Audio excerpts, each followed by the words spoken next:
Cecilia, ¿cómo estás? ¿Cómo te fue en la charla? Bueno, creo que bien, porque estar arriba no es lo mismo que escuchar. Nada, aplaudieron al final, todo está bien, sí, sí. Y no vi mucha gente que se levantaba en el medio, que también es otra cosa importante. ¿Nos querés contar brevemente de qué fue lo que trató? De lo que trató fue también del estigma que hay sobre la locura y de cómo muchas veces la categoría de enfermedad mental atrapa la locura y no nos deja ver las cosas positivas de la locura, que muchos de nosotros para poder llevar adelante cosas como esto, por ejemplo, hay que estar un poco loco, que es diferente a estar enfermo o padecer, ¿no? Entonces, bueno, trabajar esa diferencia y trabajar los aportes del colectivo Vilar de Voz también en pelear un poquito con un imaginario donde el loco siempre se ha visto como peligroso, ¿verdad?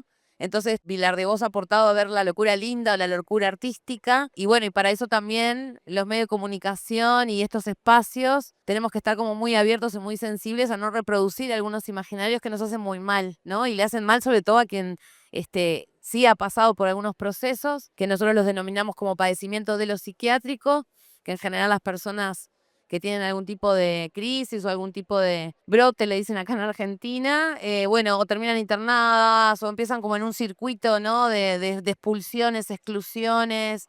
Y bueno, entonces nos pareció interesante decir, bueno, estas personas tienen esas trayectorias, hay que reconocerlas, pero también, bueno, hay disciplinas que ahora se han encargado como históricamente de abordarlas, entonces hay un padecimiento de lo psiquiátrico que nos está marcando un montón de cosas. Y bueno, y también una disputa en el campo de la salud mental de la psicología para abordar esas problemáticas que en general en algún momento histórico, entre la psiquiatría y la psicología se dividieron los temas, digamos, y bueno, la psicología quedó como por fuera de la locura, ¿no? Y bueno, haber logrado para nosotros fue muy importante lograr que la psicología empezara a acompañar y a pensar todas estas problemáticas y bueno, los aportes que podemos generar desde ahí, ¿no? ¿Cuáles son los mayores desafíos que te encontraste en esto de desestigmatizar? Desestigmatizar, son dos Desestig palabras esa difíciles, y palabra, desmanicomializar, sí. la locura. Y bueno, primero que uno de los desafíos grandes es que la gente sepa, no solamente el que lo padece, sino los familiares, la comunidad, que las crisis pasan. Y si bien en las crisis se puede romper mucho, porque a veces se rompen objetos y se rompen vínculos y se rompen cosas, hay que repararlo porque somos sujetos de comunidad vivimos en una cultura de la exclusión, ¿no? Donde aquel que no hace lo que tenemos que hacer, inclusive yo siempre digo, la adicción, tenemos una cultura tan grande que mucha gente sigue pensando que si tenés un hijo adicto, déjalo en la calle que va a aprender, ¿no? Y entonces, eso es una cultura manicomial, que quiere decir de excluir, de encerrar y de aislar y no de abordar el problema, porque como nos faltan herramientas, Hacer como que no pasa nada. exacto, ¿no? Bueno, eso es una, entonces hay que cambiar la cabeza. Y después hay una mirada, somos muy crueles con las personas que padecen y a veces terminamos casi culpándolas por padecer o por tener un diagnóstico, por ser diferentes, en vez de ver. Entonces nos falta muchísimo en sensibilizar, en ver que hay diferencias y que no todos somos ni perfectos ni no lo somos, además somos humanos. Entonces, bueno, es una labor que creo que no va a terminar nunca. Entonces, también es lindo ver que van pasando cosas a partir también de que, bueno, esto era imposible, por ejemplo, ¿no? Pensar, claro, que se pueden hacer cambios, de que la gente puede estar mejor. Tuvimos una marcha el viernes en Montevideo, que fue por la salud mental, desmanicomiación y vida digna, el Día Internacional de Salud Mental. Yo no les puedo decir la cantidad de personas que viven hoy en casas de medio camino que por primera vez marcharon. Y eso quiere decir que hay gente que se está formando en la perspectiva de derechos, que apuntala. Otros años los censuraban, no los dejaban ir, porque marchar es político, ¿no? Entonces tenemos que cambiar tantas cosas, pero sobre todo si pensamos en perspectiva de derechos y que la gente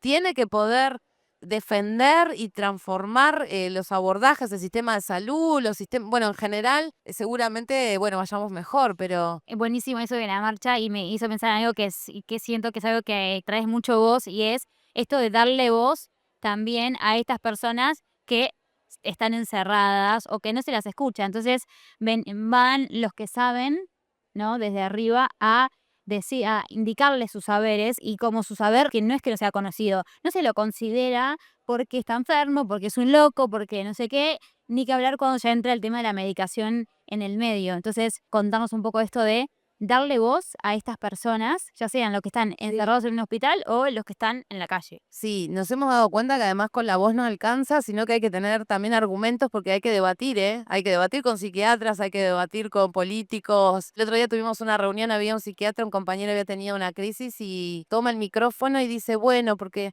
yo de repente tuve una crisis y me sentí mal y el psiquiatra levanta la mano y dice, discúlpame, todos sabemos que de repente no viene ninguna crisis. Todos Ah, sabemos, ¿no? Y yo dije, ¡buah!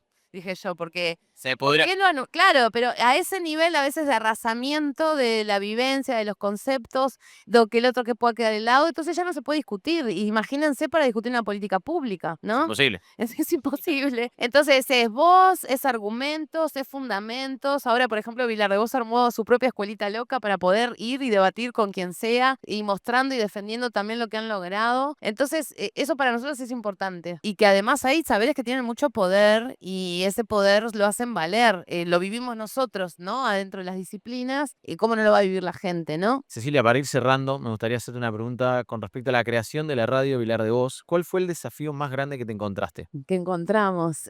El desafío más grande y que ahora estamos, mira, Vilar 2 cumple 28 años, hemos logrado que se constituya como una voz legítima y ahora hace 3 años estamos gestionando, me emociono porque estamos gestionando una casa comunitaria y uno de los desafíos más grandes que creo que hemos vivido, porque viven 10 personas que estuvieron muchos años en calle, ¿no? Y muchos años cicatrizados, bueno. Y uno de los desafíos ahora no solamente es convivir, sino, el otro día decían unos de la casa, decían, qué responsabilidad que tenemos, porque si tienen que seguir abriendo casas comunitarias y que no, y bueno, esta la financia el MIDES, y el desafío es conservar la autonomía técnica y política. Por ejemplo, logramos que el MIDES no diagrame las reglas de la casa con el MIDES es muy duro en sus protocolos, digamos. Enseguida, no sé si saben, digo, pero una persona, por ejemplo, llegó tarde o no se quiere bañar o no quiere tomar la medicación, puede quedarse una noche afuera de un refugio. Bueno, nosotros no queremos que esto sea una casa. Entonces le pedimos al MIDES que íbamos a aceptar esta casa si podíamos tener autonomía técnica y política. Nos dijeron que sí.